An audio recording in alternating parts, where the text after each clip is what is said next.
Welcome to the TExES 391 Core Subjects EC6 Online Test Prep course, covering Subject Exam Number 1, English, Language Arts, and Reading, Test Number 901.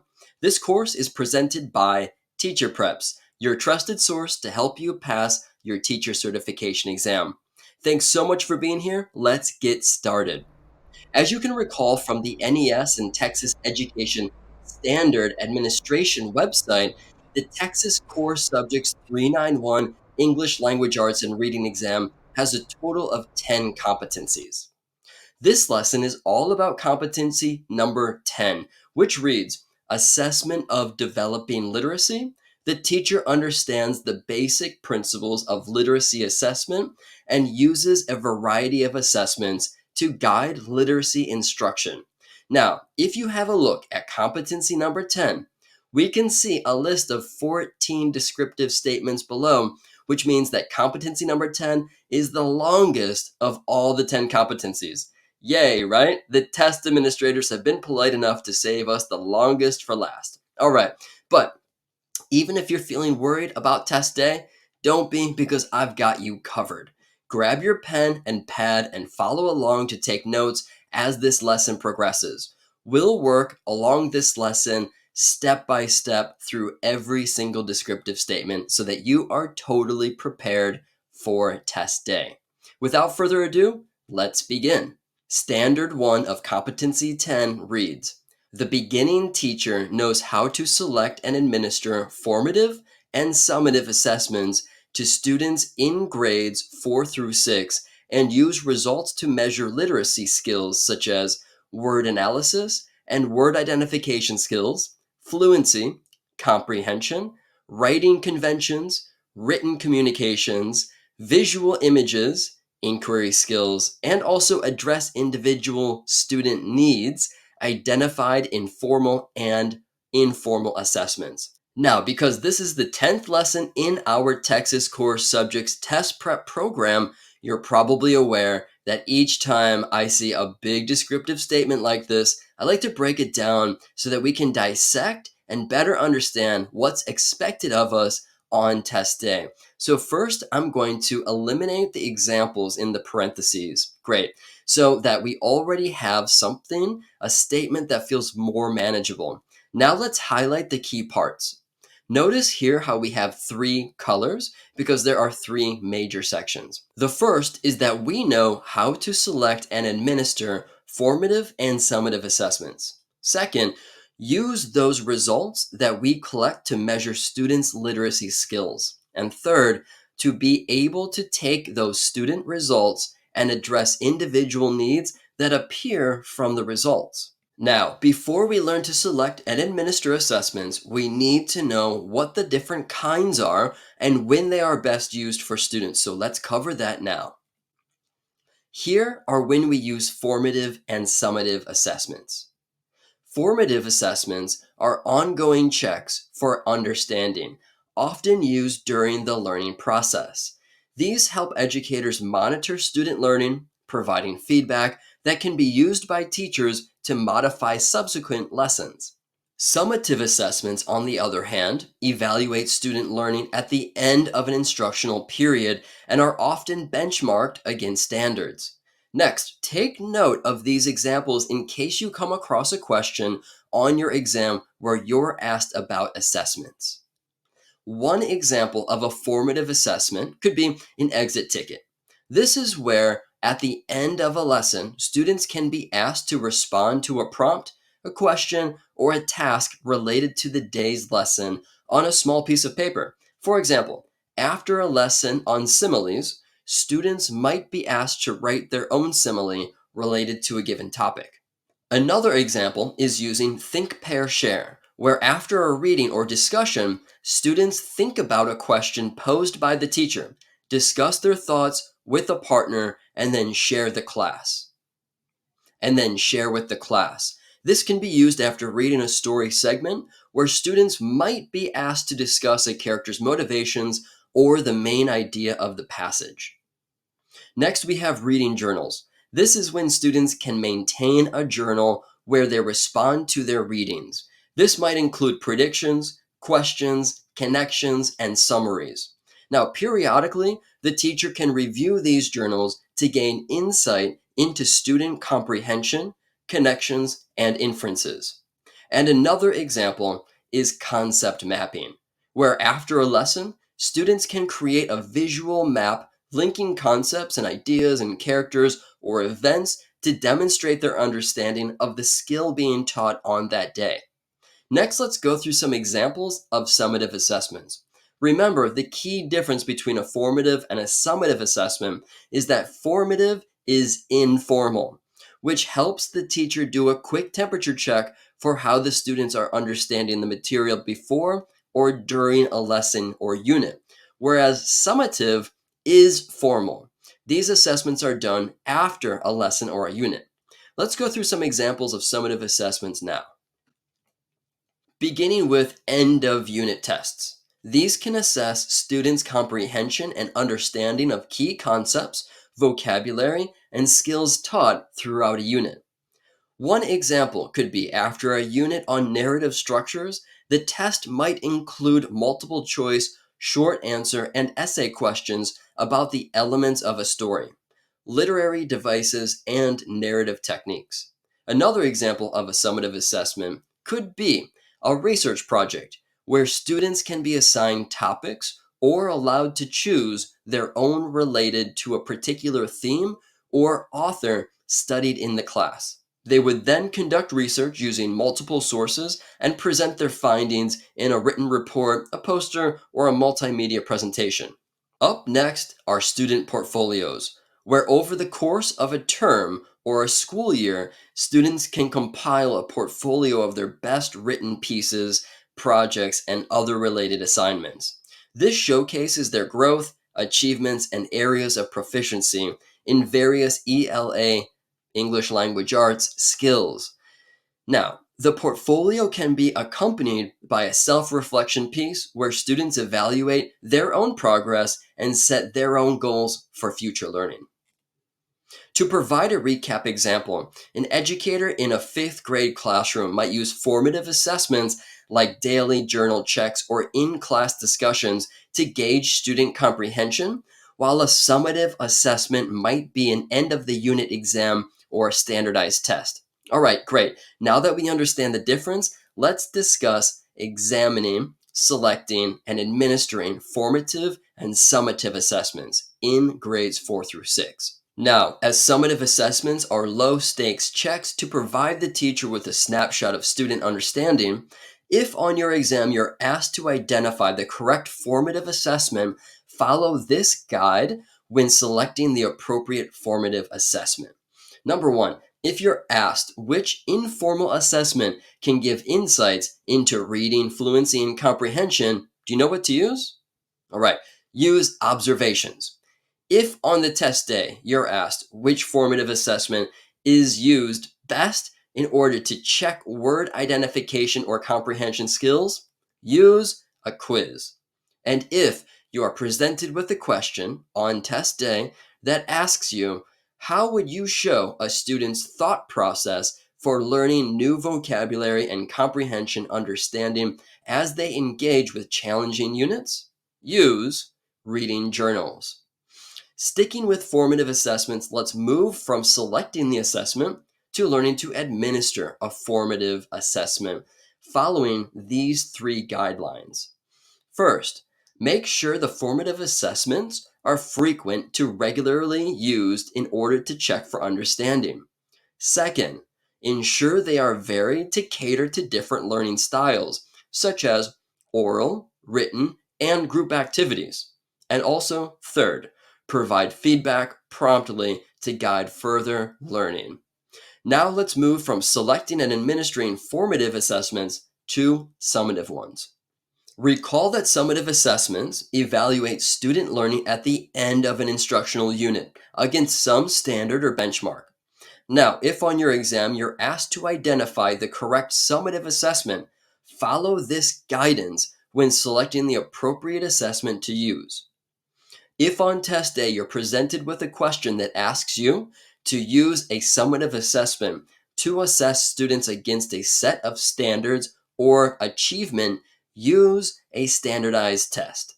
Next example, if your exam asks you how to measure understanding of a unit content, specific unit content, perhaps science unit or social studies, in that case, you're going to want to use the end of unit exam.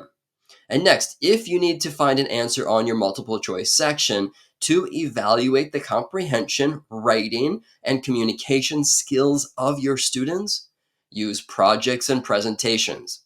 Next, we'll transition from selecting the summative assessment to administering the summative assessment. When doing so, keep these three frameworks in mind. Number one, ensure a quiet, conducive environment, proper and ready for testing. Two, clearly communicate instructions and expectations. And number three, provide appropriate timeframes for completion. Jumping back to the current description statement for this lesson, we can see that we've covered the first requirement, knows how to select and administer formative and summative assessments to students in grades 4 through 6. Great. Now let's transition to the next part, which is learning to use results to measure literacy skills, where we'll go all over 6 literacy skills that you need to know for your exam and give you specific methods to measure them in the classroom. Let's keep going. Starting with an outline, as you can recall at the very beginning of the lesson, the Texas Education Agency told us in the descriptive statement that we'll need to know how to measure for these literacy skills. Word analysis and identification, fluency, comprehension, writing conventions and written communications, visual images, inquiry skills. Excellent. Now we have to recall the specific literacy skills that we'll need to know how to measure. Let me give you the inside scoop on exactly what to look for. Starting at the top with word analysis and word identification skills, for phonics tests, assess the ability of the student to use letter-sound relationships. For measuring roots and affixes, check understanding of base words, prefixes, and suffixes. And next, use vocabulary quizzes in order to determine word identification and understanding of word meanings. Next, we'll move to measuring fluency, where we use timed readings to measure speed and accuracy, where students read a passage within a set time frame. And then next, we use oral reading to evaluate students' pace, expression, and accuracy during the reading. Moving next to comprehension, where you're going to want to use reading response questions to post reading questions to gauge the student's understanding of what they just read. And then next, we'll use discussion groups by grouping discussions on readings, which reveal students' depth of understanding and interpretation of a text passage. And lastly, for comprehension, we use reciprocal teaching to facilitate summarizing, questioning, clarifying, and predicting all about a text. Wonderful.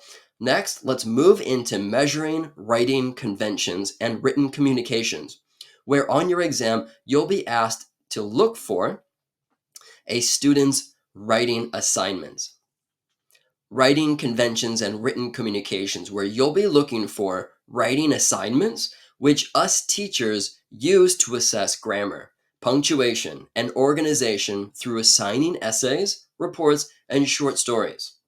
Next, for the writing convention and written communication, we use peer reviews, where students assess each other's work, providing feedback on clarity, structure, and conventions.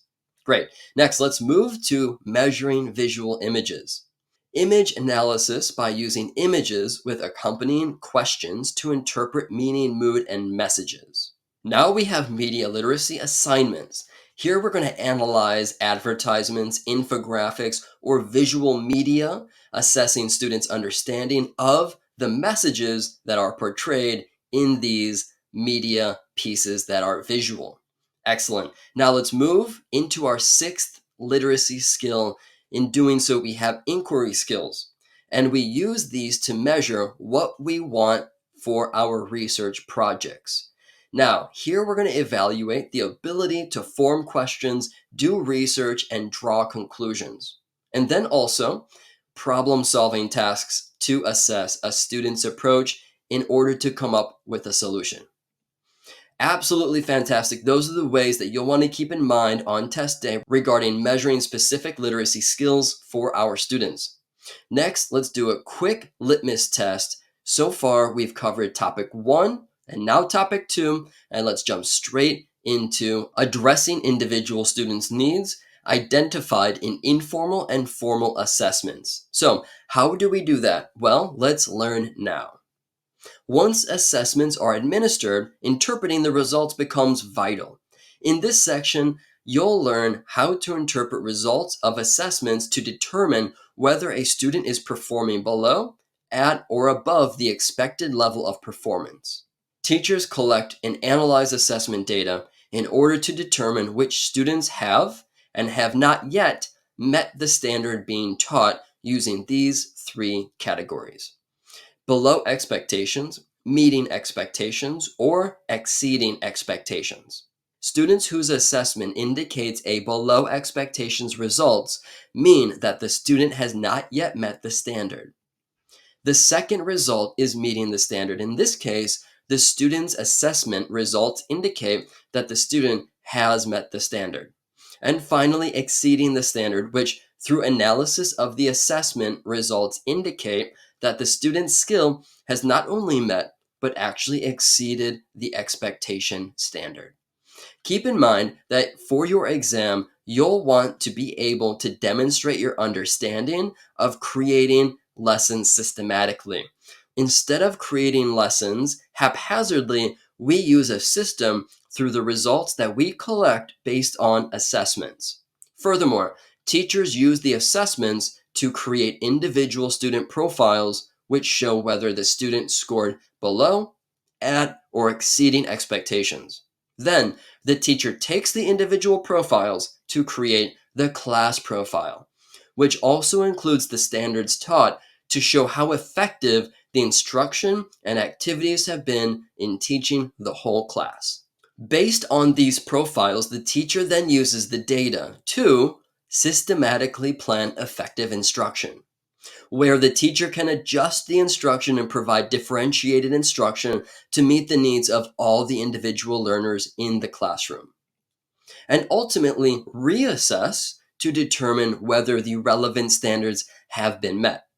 Now, the important thing to note here is that whether the teacher gives a formative or summative assessment, the teacher still needs to proceed with the same systematic process of assessing, profiling, lesson planning based on individual needs, and analyzing student results, and the cycle continues. Sections 1 and 2 are complete, and now also section 3. Well done, let's keep going. Welcome to the second lesson in TExES 391 Core Subjects Test Prep course. In this lesson, you'll learn all about the second descriptive statement, which reads, "The beginning teacher knows the characteristics of informal and formal reading comprehension assessments, for example, criterion reference state tests, curriculum-based reading assessments, informal reading inventories, and norm reference tests." Let's go over this now. Navigating the world of reading assessments can be tricky, but it's essential to know the difference between informal and formal methods to be totally prepared for your exam. So let's review this now. Starting with informal assessments, also called formative assessments, which are typically qualitative, flexible, and adaptable, allowing educators to gain insights into a student's reading behaviors, strengths, and areas of need. In this category includes informal reading inventories, called IRIs, where the purpose of these is to diagnose reading levels, identify strengths and weaknesses, and inform the teacher's instruction. And the characteristics of informal reading inventories are that they are individually administered. They consist of graded word lists, graded passages, and comprehension questions. They're also observational in nature. Teacher's notes, errors, strategies used by the student while reading along, these could all be jotted down in a notebook, watched or observed in the classroom by the teacher. And they provide insight into the student's word recognition and comprehension abilities. Now let's get you all prepped all about formal assessments. These are also called summative assessments, which are standardized, meaning they have consistent administration and scoring procedures. They also provide quantitative data about a student's reading comprehension abilities. Now let's look at three specific examples of types of formal assessments. First, criterion reference state tests, which measure students' performance against a predetermined set of standards or criteria, such as state educational standards, which have a characteristic that they're presented in the standardized format. Also, results indicate whether students have achieved mastery of the specific content or skill, and they are often used for state accountability measures. Also, these items are directly aligned with state or district curriculum standards.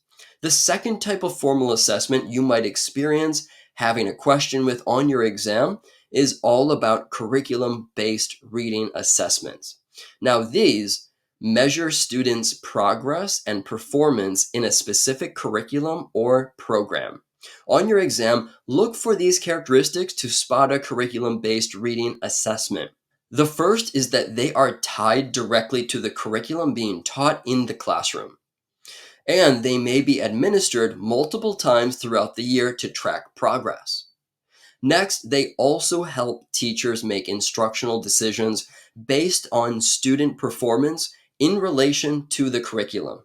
And also, they can be teacher-made tests or provided as part of a curriculum package. Next, there's one more common type of formal assessment that often appears on your exam, and that is the norm reference tests. The purpose here is to compare a student's performance to a typically larger group, typically peers in the whole national level. And characteristics of a norm reference test are such that they are in a standardized format. The results provide a ranking showing where the student stands in comparison to that whole norm group of students all over the nation who took the same test. They are also often used to identify gifted students or students who may need additional support. And also, they're not directly aligned with classroom curriculum, but instead with broader reading skills and strategies. Excellent. Moving straight into our third lesson of Competency 10, this reads, the beginning teacher analyzes students' reading and writing performance and uses the information as a basis for instruction in grades 4 through 6. Analyzing students' reading and writing performance serves as a cornerstone for effective literacy instruction. By pinpointing strengths and areas of need or improvement, teachers can design targeted lessons that cater to individual student needs. One question you might have is how to actually assess the students. Let me provide you with the tools that you will want to know for your exam in order to do this right now. Starting with informal assessment methods, which include strategies such as classroom observations, conferencing with students, and analyzing student work examples. These can be valuable for understanding students' reading habits, preferred writing styles, and comprehension strategies. Next, there's also formative assessments. These are standardized tests, such as criterion referenced or norm referenced tests, that can provide quantitative data on students' reading and writing proficiency. It's essential to use these scores in conjunction with informal assessments in order to gain a holistic view of student performance. Then we have rubrics and checklists. Creating specific criteria for reading and writing tasks can help students understand the expectations and allow us teachers to consistently evaluate student work. And lastly, we have self-assessment and peer assessment. Here, we encourage students to assess their own or also their friends, their peers' work, which helps build metacognitive skills and fosters a culture of reflective learning. As mentioned in the first lesson of competency number 10, after students take the assessment, The teacher analyzes students' reading and writing performance and uses that information as a basis for the instruction of upcoming lessons, as well as ideas for how to individualize the material to fit the needs of all the learners. And again, the cycle repeats. Based on the analysis, teachers can make informed instructional decisions. Keep the following framework in mind when you take your exam. First, provide differentiation, which means to tailor instruction to meet the unique needs of every student in the classroom, perhaps by grouping students with similar needs or providing additional resources for our struggling students. Then, create targeted mini lessons. Address identified areas of need through focused, small group instruction.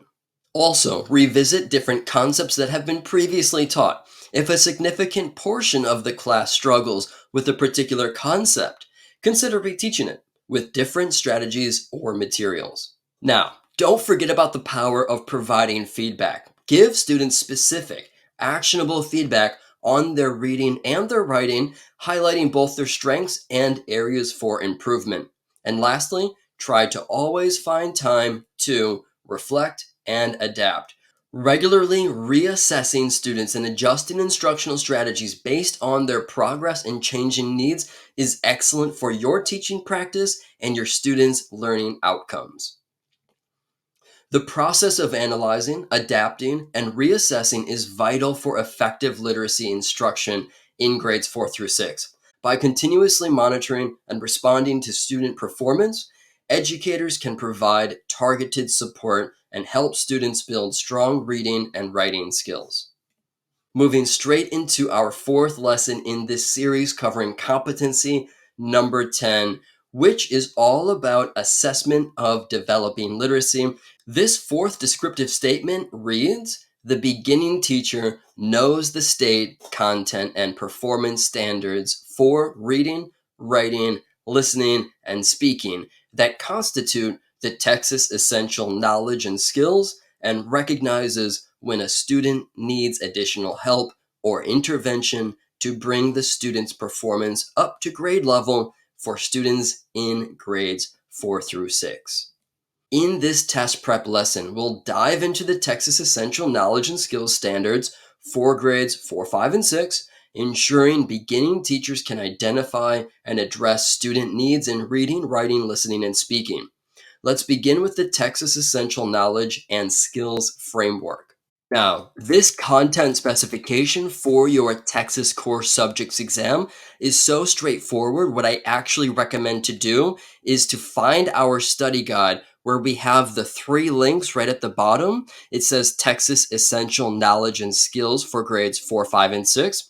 The best way to learn this is actually to just read that section for this competency. Now, if you have full access to our study guide, simply make it easy and go to competency 10, standard 4 of our study guide and read through the bulleted summary that we've created for you. However, before leaving the lesson there, after analyzing the TExT grades 4, 5, and 6 outline, I found differences. I found that there are differences specifically between grades 4 and 5 and 6. So let's go over these findings now. Within the category of foundational language skills, I realized that grade 4 has a general emphasis on understanding word structures for decoding and spelling, whereas grade 5 introduces a distinct section on beginning reading and writing, where the focus is actually shifted to phonological awareness, print concepts, and phonics. And then in grade 6, they introduce the concept of adjusting reading fluency based on the reader's purpose. Excellent. Moving right along, we are at the 5th lesson within the TExES core subject test prep course inside competency number 10. This descriptive statement reads, "The beginning teacher knows how to determine students' independent, instructional, and frustration reading levels and uses the information to select appropriate materials for individual students and to guide students' selection of independent reading materials in grades 4 through 6. In this section, you will learn how to determine students' independent, instructional, and frustration reading levels. Teachers determine students' reading levels using informal reading inventories, word recognition lists, and graded reading passages. Where an informal reading inventory is a running collection of assessments that acts as a portfolio of reading achievement for each individual student in order to indicate that student's reading level. The important note about informal reading inventories is that each student will have a unique portfolio of assessments based on their own reading skill and ability. The next type of assessment used to determine students' reading levels is called a word recognition list, which provides the teacher with the child's sight word vocabulary knowledge and ability to decode words based on their sound to symbol relationship. Graded reading passages are also called a running record, where the teacher chooses a passage and the student reads it aloud. During this time, the teacher is listening as the child reads aloud, and the teacher keeps a detailed record of the student's performance, marking errors and looking for patterns of mistake. Now, let's go over a few key terms you can expect to see on your exam. Miscue analysis is the process of analyzing a student's oral reading to help identify the student's areas of strengths and needs so that the teacher can provide data based on instruction, knowing which skills are most important for that student to work on. For example, this student demonstrated difficulty differentiating simple present and simple past tense. Now let's have a look at graphophonemic errors.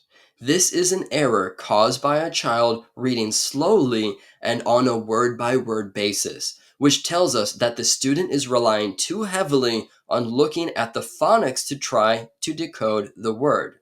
The most common culprit for this case would be that the text that the student is reading is too challenging.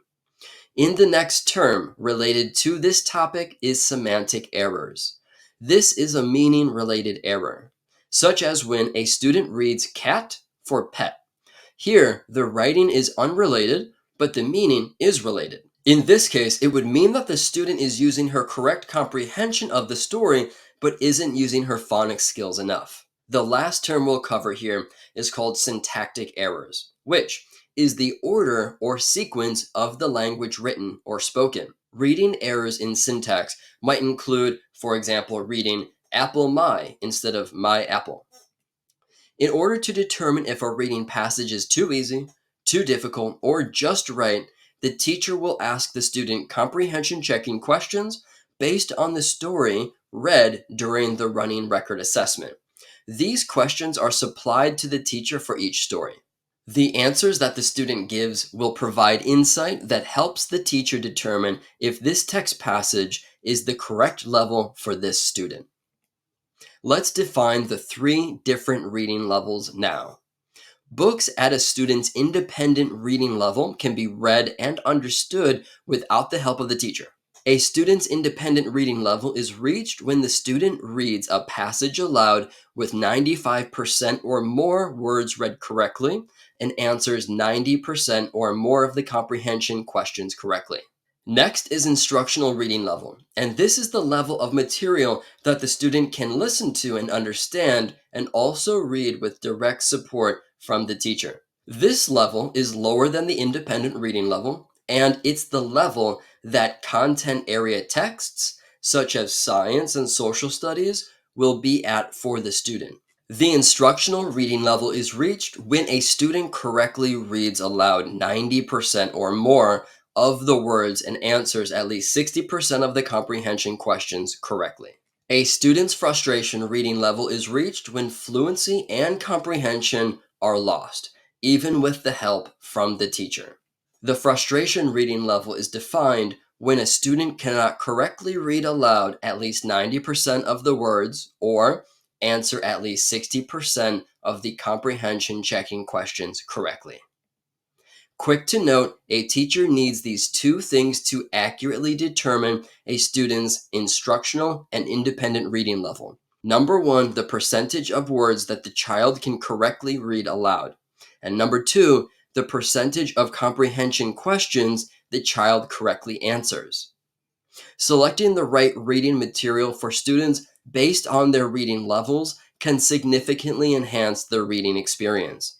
The following guidelines will assist you in helping grades 4 through 6 students choose appropriate independent reading materials based on their own individual reading proficiency. Teachers need to find ways to motivate students to love to read. For your exam, keep the following ways in mind to engage students in reading. Enable students' reading skills, create a stimulating environment, provide appropriate reading materials, read aloud to students, engage parents and guardians to read aloud to their children, and provide books at home. Our instructional lessons need to be strategic and systematic, but they also need to be positive and upbeat. Next, teachers should have the classroom library stocked and organized. Hang student work on the wall and make sure that students are able to find learning supplies easily. Happiness is contagious, and modeling happy learning and polite behavior creates a positive and empathetic learning environment. This sounds obvious, and hopefully it is, but teachers must provide students with appropriately leveled reading books that hold the interest of their students. Teachers should also make it a habit to read aloud to the students every single day. Another strategy for engaging and motivating students to read is by encouraging parents or guardians to read to their children and to model the value of reading at home for pleasure and for information. In this next section, you will learn the strategies for promoting purposeful, independent reading. Remember, independent reading happens when the student is doing the reading and that it is not part of the teacher's instruction. More often than not, students will read fiction, but students can read expository text such as newspaper articles, recipes, and many other types of texts that independent reading could facilitate. To build off this last point, it is the job of the teacher to guide students toward books that will promote the student's independent reading level while growing a love for reading. Independent reading promotes understanding and awareness for linguistic patterns, builds their reading fluency, background knowledge, and vocabulary, as well as confidence as a reader. In order to promote students' independent reading, teachers need to follow 4 key focus points. The first, we need to teach students how to select books at appropriate reading levels. The strategy we use for students under 2nd grade is called the Goldilocks rule. This is where the students find a book that looks fun and interesting to them, and they try to read it. After a couple of pages, they ask themselves, is this book too easy, too difficult, or just right? For students at 2nd grade or older, they can use the 5-finger test. This is where the student finds a book that they think looks fun and interesting. Next, the student opens a page in the middle of the book. The student reads this page and puts a finger up every time they come across a word that they don't know the meaning of or they can't pronounce. After the student finishes one page, they should do this same test with one other random page in the book. After each page, if the student has 0 or 1 finger up, meaning they knew all or all except for one word, that book is too easy for them. If the student has 4 or 5 fingers up, meaning they didn't know 4 or 5 words, that book is too challenging, it's too difficult for them. And if the student has 2 or 3 fingers up, that book is just right. That being said, if the student is highly motivated about the topic of the book and they have 4 fingers up, it still might be acceptable because that student is going to enjoy the topic of that book. Next, teachers use what's called an interest inventory, which is a survey used to get to know your students better and discover students' personal interests in order to find books that they will enjoy. Finding books on topics that students enjoy is a great way to motivate students to read even more. While taking your exam, be on the lookout for the I+I strategy. Let's go over this now. The I+I strategy stands for independent reading level of the student and the student's interest to find a winning combination for a just right reading independent book. This is a great way to help students motivate to read more and more. The next strategy for promoting independent reading for students is to have structured independent reading opportunities inside the classroom. During this time, everyone in the classroom is reading silently and independently. The silent reading time should be done at the same time each day. The teacher should increase the length of time as the year goes on. The next strategy to promote independent reading is to help get students reading at home. As teachers, we can do this by creating a defined system where the teacher makes sure that the student leaves the classroom with a book and a reading log. The parent or guardian provides a safe, quiet space for the student to read. This student's job is to read, return the book back to school, and bring the parent or guardian's signature back from the reading log. Teachers can also promote at-home reading by allowing students to take home books from their classroom library. Teachers can also provide students and their parents or guardians with a list of appropriate books for the family to check out at the local library. For our English learners, teachers can help overcome the language barrier to promote independent reading at home and maintain healthy communication by providing written instructions using the parent's preferred language. Using independent silent reading in fluency has some limitations. Number one, limitation of using independent silent reading to increase fluency. Number two, how to make independent silent reading more effective to support fluent development. Let's go over this now. Although practicing reading is excellent for students, the major problem with independent silent reading is knowing whether or not a student is actually doing the reading, if they're actually reading it fluently, and if they're actually comprehending that which they read. Teachers need to find ways to make independent silent reading effective to support fluency development. In order to do this, teachers provide students with the appropriate leveled books, and we need to make sure that our students are accountable for what they're reading.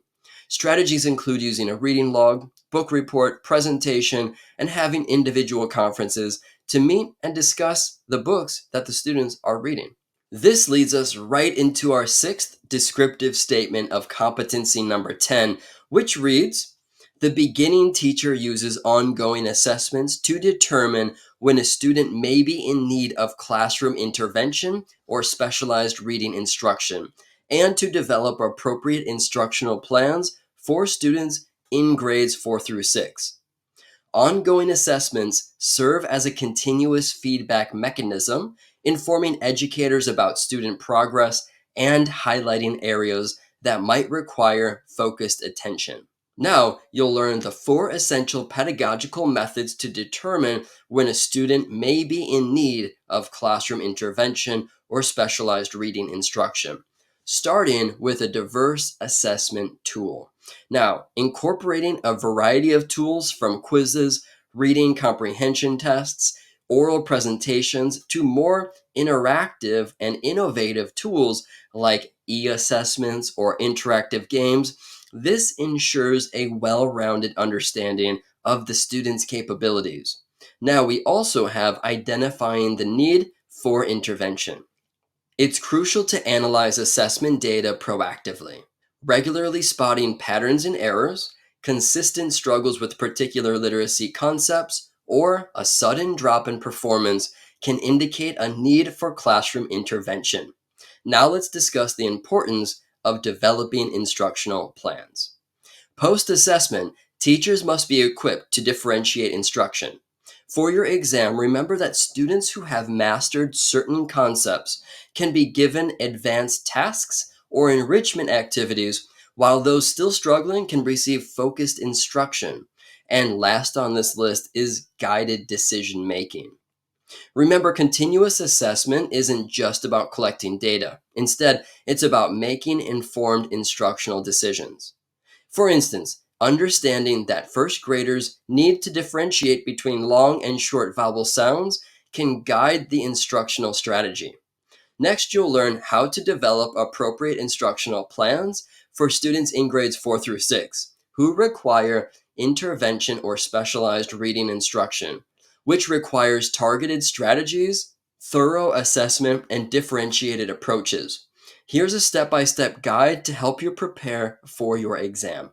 The first step is number 1, assessment and identification. Initial assessment: before you can help, you need to understand the nature of the student's difficulty.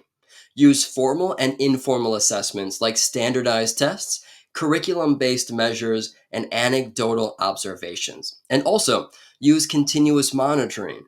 Once interventions begin, regularly monitor progress to see if the instruction is effective. And step 2 is to set clear objectives. These should be skill-based goals. Define what specific reading skills the student still needs to improve, such as phonological awareness, decoding, fluency, vocabulary, or comprehension. Next, pay particularly close attention to this for your exam. Number 3 is to differentiate instruction. Super, super important for your test. Use targeted specific skills. So focus on specific reading skills during each lesson. An example could be, if students struggle with phonemic awareness, employ activities that concentrate on sound-letter relationships. And step 4 is to utilize multisensory approaches by engaging in various senses in the learning process. For reading, this might involve seeing, hearing, saying, and tracing letters to words. The next step is to choose the appropriate materials. Use decodable texts. For students struggling with phonics, use decodable texts that emphasize the phonological rules that they're currently learning. Also, use high interest, low reading level texts for older students, and here's a tip. Select texts that are engaging but not beyond the reading level to ensure that they do not get discouraged. As you become more familiar with the resources that your school offers, make sure to consider incorporating technology. Use reading software and applications to provide engaging, level-appropriate content, which can be adjusted to fit the student's progress and specific needs. Step 7 is to provide opportunities for practice. Use repeated readings to enhance fluency by allowing students to read the same text multiple times.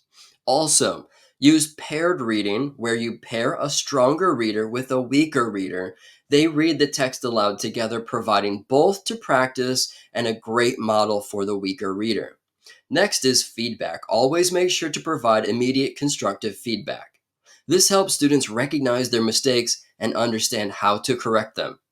Next are important aspects to keep in mind during this process. Always continue to motivate the students. Encourage self-selection. Allow students to select some of their own reading materials to foster a love of reading. And also, help students set achievable goals. Using reading logs or charts to help students track their own reading progress, they love to do this. Your exam will absolutely ask for questions all about how you'll team up with others. Keep this next section in mind when completing your test. Collaboration. Work with specialists. If your school has a reading specialist, work with them to refine and define the student's needs and skill levels. Parental involvement. Engage parents by providing them with resources and strategies to support reading at home. Also, modify as necessary. If you notice that a particular strategy or approach isn't working, don't be afraid to adjust your methods. And lastly, documentation. Keep records of each student's progress, the interventions you've tried, and the outcomes you've found. Doing these things will not only help in tracking their growth, but will also be useful for potential individualized education plans or IEPs, further future meetings, and other interventions that might happen. In this lesson, you'll learn everything you need for your exam, all about descriptive statement number 7 within competency 10 of your TExES core subjects exam, which reads, the beginning teacher understands the use of writing in assessment of students and provides opportunities for students to self-assess and peer assess, for example, for clarity, interest to audience, comprehensiveness, and their ongoing literacy development. Writing offers a unique window into a student's literacy development, showcasing their ability to organize their thoughts, employ vocabulary, structure sentences, and articulate ideas. Through writing, educators can gauge not only the student's understanding of content, but also their proficiency in various literacy skills. Designing writing tasks to promote self-assessment and peer assessment is an effective way to encourage students to critically evaluate their writing and understand the writing process from different perspectives. To design such tasks, follow these steps. First, create clear instructions and objectives. Start with an assignment prompt that explains the objectives and instructions of the writing task. Be specific about what students need to achieve and what criteria their work will be assessed against. Second, develop assessment criteria. Create a rubric or checklist that breaks down the areas of assessment, such as clarity, audience interest, and comprehensiveness. And make sure to define specific indicators for each area, such as clear topic sentences, or engaging opening, or sufficient supporting details.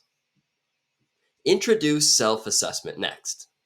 Here, we want to explain the purpose of self-assessment to your students and provide them with the rubric or checklist to evaluate their work.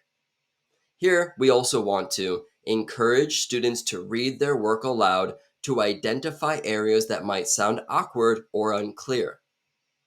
Next, ask students to highlight parts of their writing that they find particularly effective or areas where they struggled. This can help them understand their strengths and their weaknesses. Next, your exam will want to check your understanding for incorporating peer assessment. Pair students up or divide them into small groups for peer assessment. Make sure students understand the importance of constructive, specific feedback and how to give it based on the rubric or checklist that you provided the students. Ask them to highlight the areas in their peers' writing that meet or miss the assessment criteria. After self-assessment and peer assessment, ask students to reflect on the feedback received and identify common themes or areas where they still need to improve. Encourage students to revise their writing based on the feedback and make necessary improvements. And then provide your feedback on the revised work, highlighting the changes made and areas where they may still need further improvement. While traditional assessments have their place, the inclusion of writing as an evaluative tool combined with self and peer assessment offers a dynamic, comprehensive, and student-centered approach that you'll want to be aware of when you take your exam. In this lesson, you'll learn everything you need to know for your TExES core subjects exam, all about the descriptive statement within number 8 within competency 10, which reads, "The beginning teacher knows how to select, administer, and use results from informal and formal assessments of literacy skills for students in grades 4 through 6.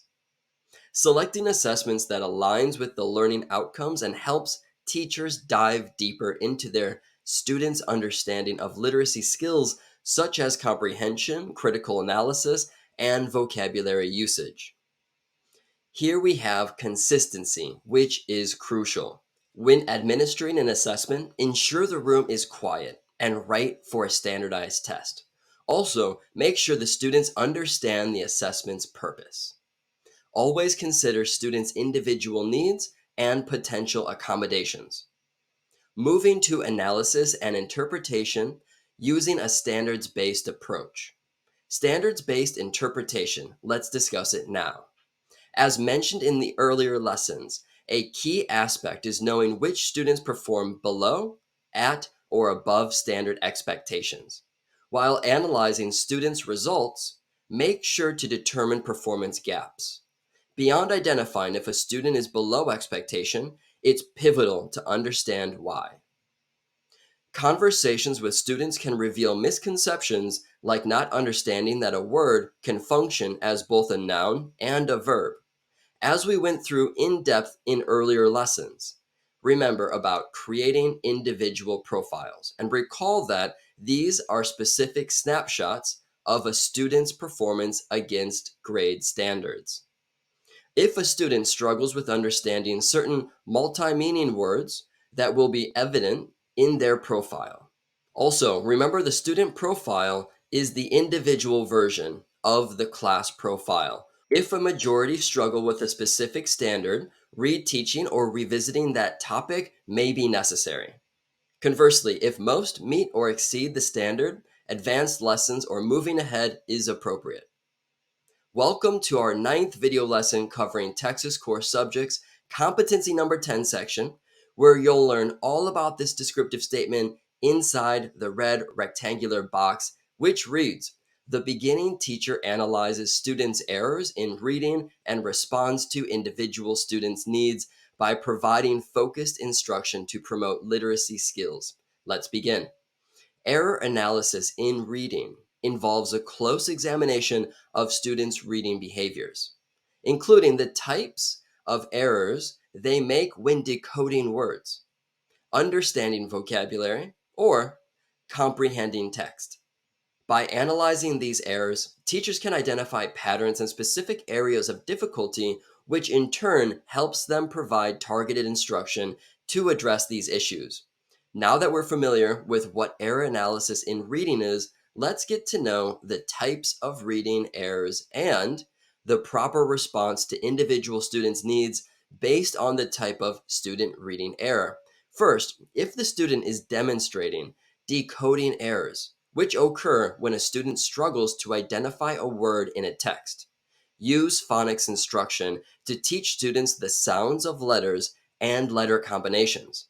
Employ decoding strategies such as sounding out words, using context clues, or breaking words into syllables. If a student can decode words but has trouble understanding the meaning of a sentence, paragraph, or passage, they may be experiencing comprehension errors. In this case, enhance students' vocabulary knowledge by introducing new words, using them in sentences, and having students use them in their writing. Teach comprehension strategies such as summarizing, questioning, and making connections to prior knowledge. And next, if the student's reading lacks smoothness, rhythm, or expression, that shows fluency errors, which make comprehension more challenging because the student may be focusing too much on individual words rather than the overall meaning of the text. In this case, encourage repeated readings of familiar texts to increase fluency. Model fluent reading and have students practice reading aloud with expression. Error analysis in reading allows teachers to diagnose individual students' needs and provide focused instruction to promote literacy skills. By analyzing errors, designing targeted interventions, and assessing the effectiveness of instruction, teachers can help students overcome reading difficulties and achieve success in literacy. Moving straight into our 10th lesson, covering competency number 10, which reads, "The beginning teacher knows informal and formal procedures for assessing students' use of writing conventions and uses multiple ongoing assessments to monitor and evaluate students' development in that area." Now, in past lessons, we've spoken extensively about informal versus formal procedures for assessing writing conventions, but a refresher will help here. Let's recall that informal procedures are less structured and can be integrated into daily classroom activities. Examples include observations during writing tasks, writing conferences with individual students, and quick writes or journal entries. Formal procedures, on the other hand, are structured and standardized, allowing for a consistent measure of student performance. Examples include rubric-based assessments, timed writing prompts, standardized tests that gauge writing conventions. Continuing assessment is vital for observing progress, identifying areas of improvement, and adjusting instruction accordingly. For your exam, keep the following two methods in mind. First, use periodic writing samples. Collect samples at regular intervals, for example, beginning, middle, and end of the school year. And second, portfolios. Students maintain a portfolio of their writing, helping to showcase their growth over time. In case on your exam you receive a question about tools for assessing writing conventions, use the following. First, rubrics. Define criteria for grammar, punctuation, sentence structure, etc. Tailor rubrics to match grade level expectations. Second tool are checklists, which are useful for students to self-assess or peer assess drafts before the final submission. And third, use editing stations, which are places where students can independently check their work for specific conventions. Now let's move to analyzing assessment, data, and informing instruction. Your exam wants you to demonstrate your ability to use ongoing assessments in order to monitor and evaluate students' reading development. So, after collecting assessments, analyze for patterns. Ask yourself questions about the assessment, such as, are students consistently misplacing commas? Do they struggle with verb tense agreement? Your next step is to use targeted instruction. Based on your findings, plan mini lessons or activities to address these common errors. And finally, always provide individualized feedback that guides revisions, offers strategies, and highlights strengths. By employing a dual assessment strategy encompassing informal and formal methods, educators, you and I, we can precisely identify areas of progress and issues in our students' writing conventions, while consistent oversight guarantees students receive prompt and pertinent feedback, thus nurturing their ongoing advancement in this aspect of writing.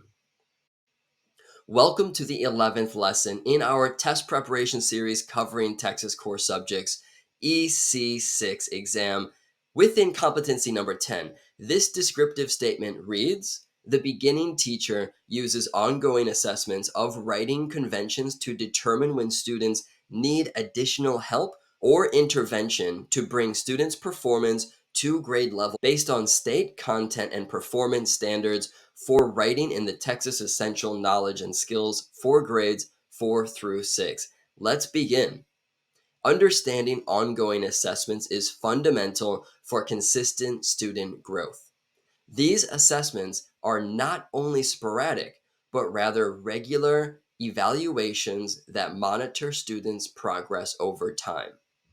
For your exam, keep in mind these benefits, which include pinpoints areas of strength and concern in real time, facilitates the adaptation of instruction based on immediate needs, supports the differentiation of instruction for various learner profiles. Let's move on.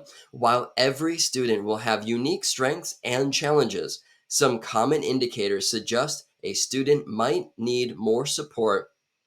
So be on the lookout for the following signs, such as consistent mistakes in sentence structure or grammar, difficulty in applying previously taught writing conventions, or third, struggles with grade level spelling and punctuation, and also limited growth or regression in writing abilities over time.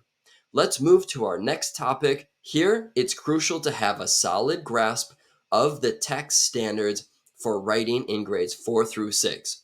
A common benchmark for what's expected in grades 4 through 6 includes developing drafts by categorizing ideas and organizing them into paragraphs, revising drafts for coherence, organization, use of simple and compound sentences, and audience, and editing drafts using standard English conventions, including punctuation, capitalization, and spelling.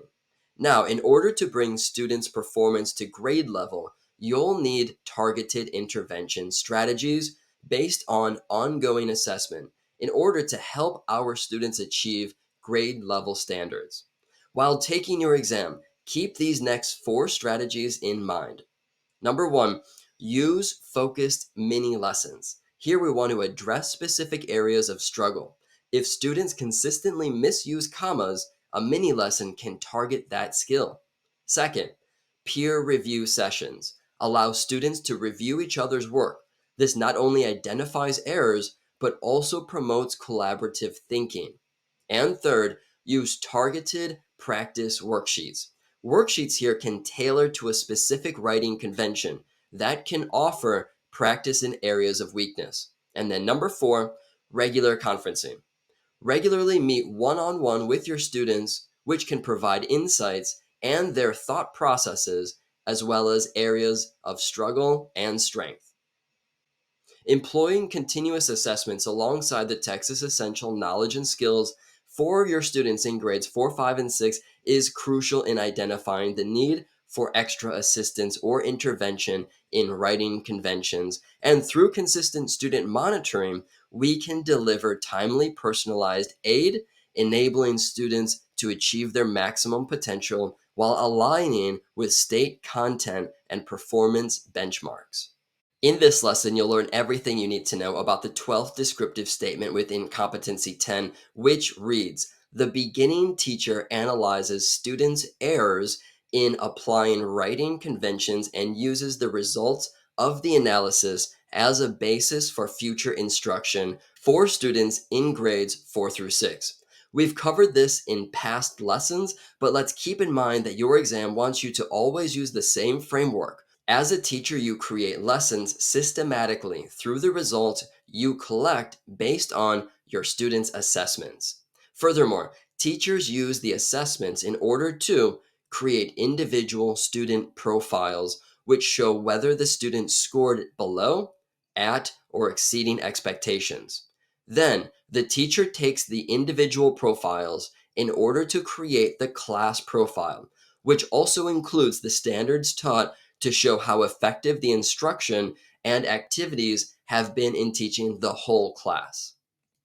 Based on these profiles, the teacher then uses the data to systematically plan effective instruction, where the student can adjust instruction and provide differentiated instruction to meet the needs of all the learners in the classroom, and ultimately to reassess in order to determine whether the relevant standards have been met by each student.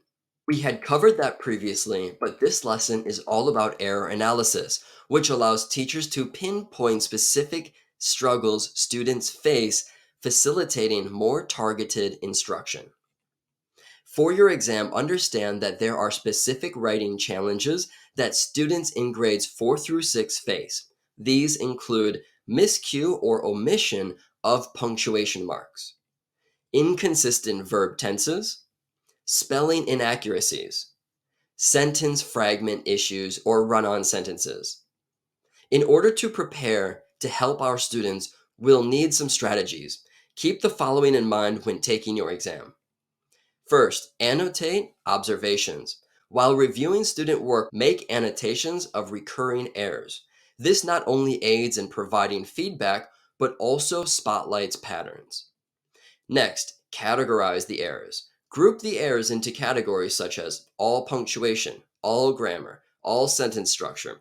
This aids in designing your next targeted instructional strategies. And engage students in the process. Have students review and reflect on their own work, identifying areas that they find challenging. This empowers them to take charge of their own learning and provides insights into the thought process for us teachers. Keep in mind, error analysis isn't about marking what's wrong. It's a diagnostic tool that, when used effectively, can significantly improve students' writing abilities by informing targeted, intentional instruction. Excellent. We're almost at the finish line. This is the 13th lesson from competency number 10, which reads, "The beginning teacher selects and uses a variety of formal and informal procedures for monitoring students' reading comprehension and adjusts instruction to meet the needs of individual learners, including English learners, for students in grades 4 through 6. Recall that assessment plays a pivotal role in shaping literacy instruction. It provides insights into students' abilities, helps educators identify areas for improvement, and informs decisions regarding instructional strategies. There are two primary categories of assessment. First is informal, and the second is formal, which by this lesson you're a pro at. Now it's time to learn how to design differentiated instruction. Remember, based on the assessment results, design differentiated instruction to meet the diverse needs of all students, including English learners. Differentiated instruction could involve grouping the students by skill level, providing scaffolding or additional support. Also, use alternative teaching approaches. For English learners, it is vital to consider their language proficiency and adapt instruction accordingly. Make sure to provide visual aids, use simpler vocabulary, or offer bilingual support to help English learners develop their reading comprehension skills. Then, as you continue to monitor students' progress, adjust your instruction based on the evolving needs of your students. If a particular strategy is not working, consider trying a different approach. Ongoing assessment and instructional adaptation are essential to ensure that all students, including our English learners, can achieve reading comprehension success. Vital to proficient literacy teaching, assessment involves choosing fitting strategies, interpreting outcomes, and creating tailored instruction to foster the reading comprehension skills in diverse students, encompassing English learners as well, with the ultimate aim of advancing comprehension reading, achieved through adaptable teaching, catering to individual requirements. Welcome to the final test prep lesson of competency number 10 for your TExES core subjects exam. If you've made it this far, congratulations, you are well on your way of acing this exam. The descriptive statement for this lesson reads, "The beginning teacher understands how to foster collaboration with families and how to communicate information about students' progress and ongoing literacy development to parents or caregivers and to other professionals through a variety of means, including the use of examples of students' work for students in grades 4 through 6. Teachers, parents, and caregivers play complementary roles in students' education. A teacher's relationship with families significantly impacts a student's literacy development, as a collaborative approach reinforces learning both inside and outside the classroom. Transparent communication about a student's progress is paramount. This allows parents and caregivers to understand the student's strengths and areas that require further support, aligning home and school learning strategies. Here we have our instructional strategies. Make sure to use clear language when communicating with parents. Instead of saying, "Your child has difficulty with phonemic awareness," try, "Your child finds it challenging to recognize the way sounds work in words."